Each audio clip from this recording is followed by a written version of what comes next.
61 സങ്കീർത്തനം. ദൈവമേ, എൻ്റെ നിലവിളി കേൾക്കണമേ, എൻ്റെ പ്രാർത്ഥന ശ്രദ്ധിക്കണമേ. എൻ്റെ ഹൃദയം ക്ഷീണിക്കുമ്പോൾ ഞാൻ ഭൂമിയുടെ അറ്റത്ത് നിന്ന് നിന്നെ വിളിച്ചപേക്ഷിക്കും.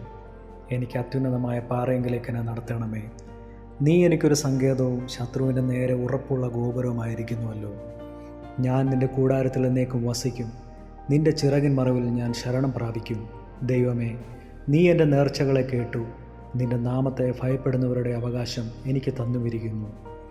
നീ രാജാവിൻ്റെ ആയുസ്സിനെ ദീർഘമാക്കും. അവൻ്റെ സംവത്സരങ്ങൾ തലമുറ തലമുറയോളം ഇരിക്കും. അവൻ എന്നേക്കും ദൈവസന്നിധിയിൽ വസിക്കും. അവനെ പരിപാലിക്കേണ്ടതിന് ദയയും വിശ്വസ്തതയും കൽപ്പിക്കണമേ.